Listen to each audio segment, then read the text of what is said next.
What is up guys? Isang magandang araw na naman sa inyong lahat. Ngayon, magpapakain tayo ng ating mga alagang turtles. At isama na rin natin yung pagpapakain sa ating alagang Enliceri Bichir. Ako, ginugutom ko talaga sila. Pinapakain ko sila ng mga one time or twice a week ko sila pinapakain. Sa panahon kasi na yan ay talagang gutom na sila at gustong-gusto na nilang kumain. Kasi kung papakainin mo sila ng mga 4 times a week or 5 times a week ay sigurado ako may araw dyan na ayaw nilang kumain kasi busog na busog sila. Kaya yun yung ginagawa ko guys, dinadiet ko talaga yung mga turtle ko, hindi ko sila pinipersang kumain kasi pag pupirsahin kasi natin silang kumain guys ay yun yung mangyayari. Minsan sinusuka lang nila yung pagkain na binibigay natin at isa din sa pwedeng mangyari guys ay tataba sila, magiging obese. Hindi kasi sila katulad na yung mga ibang hayop guys na yung pihikan sa pagkain katulad ng Spartacus, yung aking leopard gecko ay pag palagi mo siyang pinapakain ay talagang nagsasawa kaagad. Iba yung mga turtles guys, ang mga turtles kasi ay voracious eater sila. Kaya kapag binibigyan mo sila ng pagkain, kakainin at kakainin nila.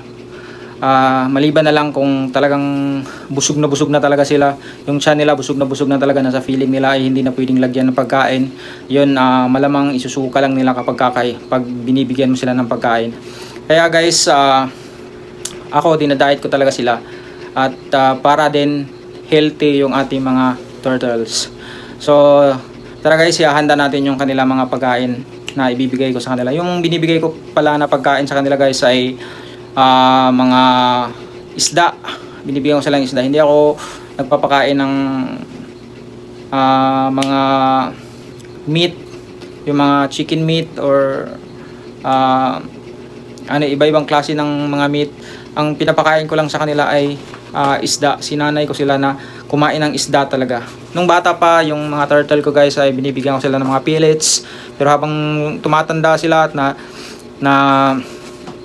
natitikman nila yung meat ng isda ay doon parang ayaw, unti-unti na nilang nilalayuan yung mga feeders na mga pellets na binibigay ko sa kanila. Kaya ngayon purong isda na lang talaga yung aking binibigay sa kanila. Guys, yung mga isda na binibili ko, yung mga murang isda sa palengke, pag ako bumibili, maramihan talaga yung binibili ko. Pino-frozen ko lang para kapag during pakain saka ako na lang dinidefrost. Kasi guys, mas nakakatipid tayo pag maramihan yung bibili natin. Saka bumibili ako dun sa mga, pag may mga dumarating na mga isda na mura tuwing season, example yung season ng sardines, pag darating yun ay bibili ako ng maramihan doon at nilalagay ko lang sa aking freezer para hindi ako maubusan kaagad ng mga feeders, mga pakain sa kanila. At isa pa, nakakatipid ako sa style ko na yon na pagbibili ng maramihan na mga isda sa palengke. So tara guys, ihanda natin yung isda na ipapakain ko sa kanila. Tara!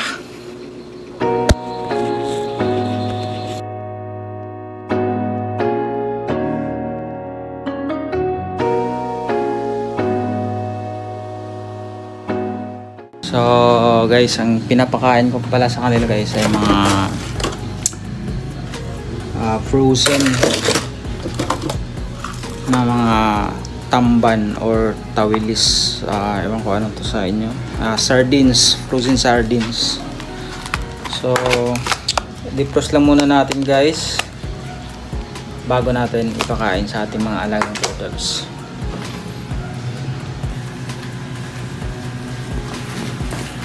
Okay guys, dahil malambot na yung ating isda, papakainin na natin yung ating mga alagang turtles at saka yung ating Enliceri Bichir. So tara guys, samahan niyo ako guys.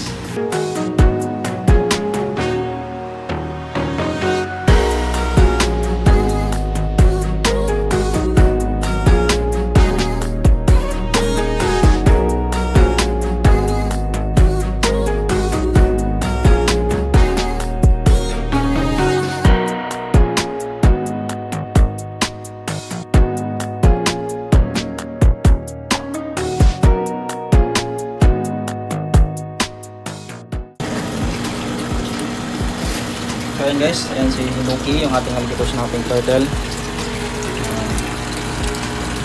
Yan siya guys. So guys, ito yung pinapakain ko sa kanila, isang buong sardines. Yan, so defrosted na siya. At kaya nila makaubos ng mga 4 hanggang 7 piraso na isang buong sardines guys. So tara guys, papakainin natin.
So guys, ngayon papakainin ko sila ng 5 piraso. So bali nakakain na siya ng 4 piraso. So tatagdagan pa natin ng isa pa.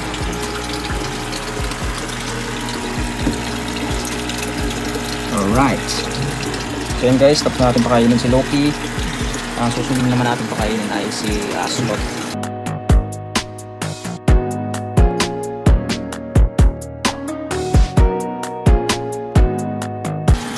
Okay guys, susunod natin ng pakainin ay si Slot naman guys. So ganun pa rin, papakainin ko rin sila ng 5 piraso ng ng buong sardines. Tapos guys, papakita ko sa inyo kung gaano kakaiba si Slot pag kumain. Mga mata-mata turtles kasi guys ay kakaiba sila pag kumain ng kanilang mga pagkain. Kasi hindi sila katulad ng ibang turtles na inunguya yung kanilang mga pagkain. Ang mata-mata turtles guys ay parang binabacuum yung kanilang mga pagkain. So hindi na nila minunguya, dinidiretso na nila ng nilulunok yung kanilang pagkain. So ganun sila kabilis guys.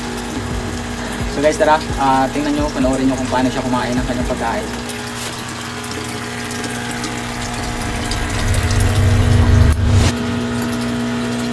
Ganyan siya kabilis kumain.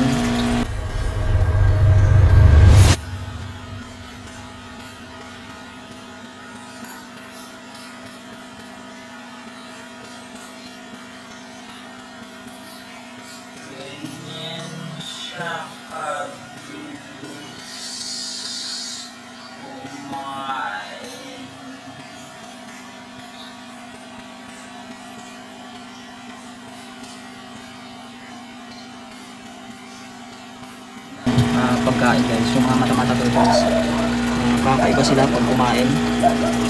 Parang binabacuum, napakabilis guys. So yun guys, pause muna natin kasi dalawa na yung nasa bibig niya. Kailangan niya munang lunukin yung kanyang pagkain bago natin bigyan ng pagkain.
guys, bigyan ulit natin ng isa pa.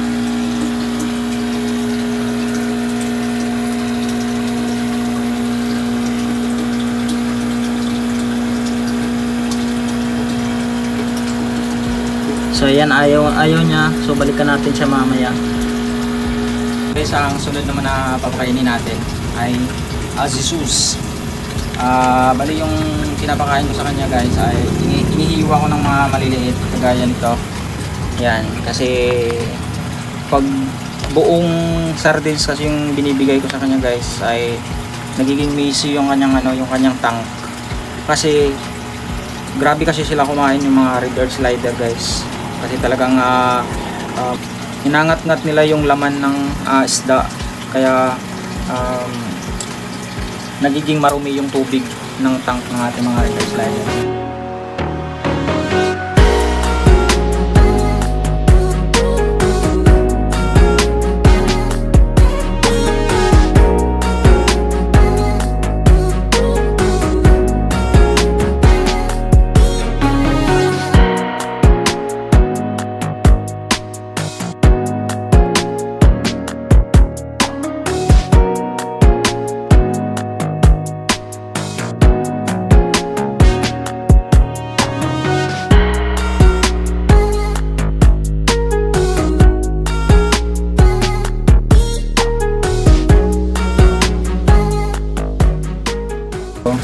Ganyan yung ginagawa ko guys, hinihiwa ko kasi pag hinihiwa mo kasi ng ganito yung sardines ay buo niya na malulunok yung sardines, so hindi na nagki-create ng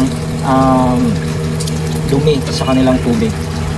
Kasi kung buong sardines yung bibigyan natin sa kanya, talagang dudumi at dudumi yung tubig nila dahil wawasakin nila yung laman ng ating anong sardines na papakain natin sa kanila. So ito pala guys, kung makikita nyo guys, ito yung sinasabi kong floating log. Dito siya nagbabast tuwing tanghali or umaga or kahit hapon. Dito siya nagbabast para matuyo yung kanyang shell. So ang mga red earth sliders pala guys ay napaka takaw nilang kumain. Kaya ikaw na bahala na magtansya kung gaano karami yung kanyang mauubos. Kasi kung papakainin mo ay hihingi at hihingi talaga sila at kaya nilang kumain ng napakarami. So siguro bibigyan natin siya ng mga 7 hiwa nito guys, 7 or 8 hiwa.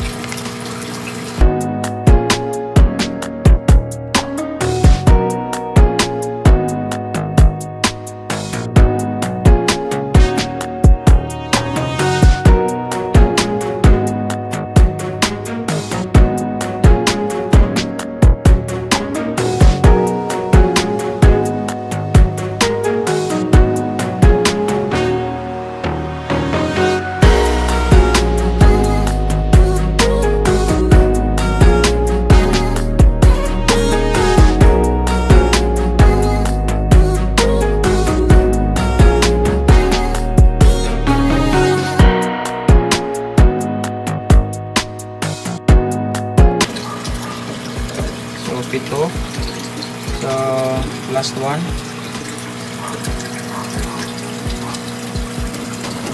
Okay, so balikan natin si Sloth guys.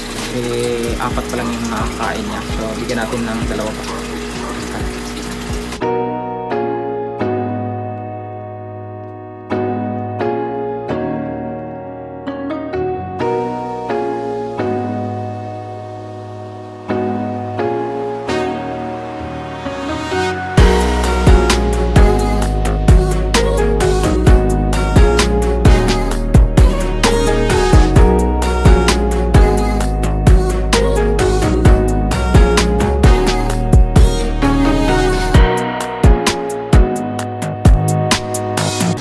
So guys, ang papakainin naman natin yung ating Enliceri Bishir. So pag nagpapakain pala ako guys ng aking mga turtles ay sinasama ko na yung aking alagang isda na isang Enliceri Bishir. Kasi carnivorous din yung mga Enliceri Bishir guys. Yung pinapakain ko sa kanila ay ganito din sardines katulad ng pinapakain ko kay Zeus, yung aking red earth slider. Kasi pareho lang sila ng diet. So, ganito guys, ganito kalaki yung mga pinapakain ko sa kanya kasi malaki na siya na Inglikeri Bisher, umabot na siya ng 12 inch or mahigit. Kaya kayang-kaya na niyang kumain ng malalaking hiwa ng ating mga sardines. So, tara guys, papakainin natin yung aking Inglikeri Bisher na hindi ko pa pinangalanan.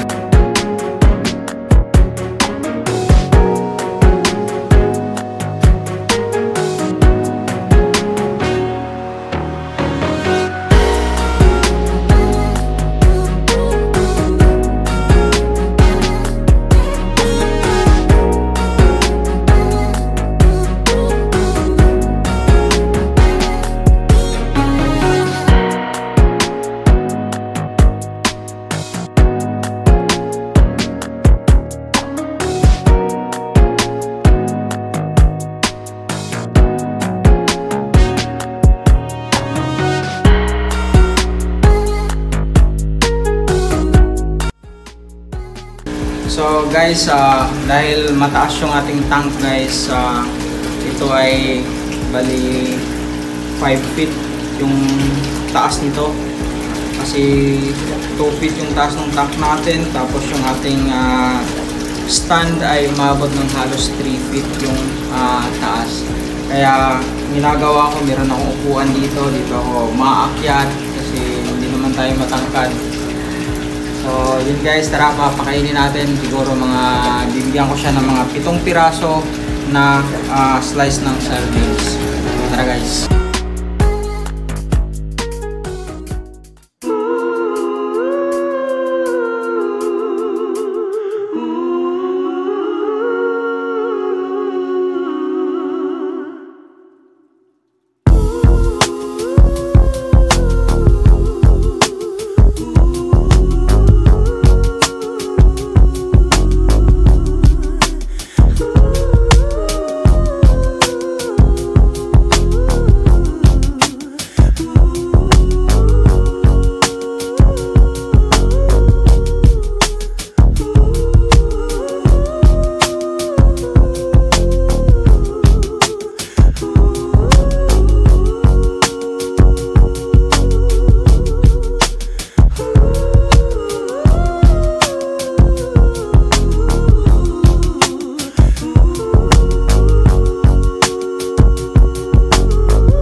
So yun guys, ganun ako nagpapakain ng aking mga alagang turtles at ang aking alagang Inlicary Bishier. Sana ay nagustuhan nyo yung video natin. At guys, kung bago lang kayo sa channel ko, baka pwedeng mag-subscribe kayo kung hindi pa kayo nakapag-subscribe. At i-like nyo yung video natin guys kung nagustuhan nyo yung video natin. At ulit, ito si Bon. Maraming salamat sa inyong panunood at peace.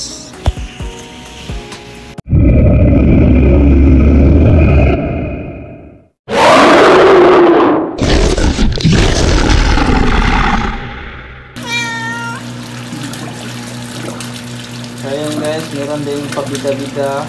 Gusto rin sumama sa video. Pod, apil-apil pod sa vlog. No? Jesus!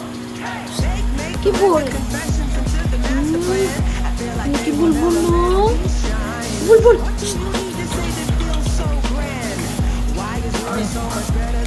So ayan guys, habang nagpapakain pala ako guys ng aking Arronger Slider, ay merong isa dito guys na OZ. Parang yan po guys yung alaga kong si Kibol. Si Kibol po ito guys. Hello. Yan ito. This just feels like yesterday. Oh, this just feels like yesterday. Hey!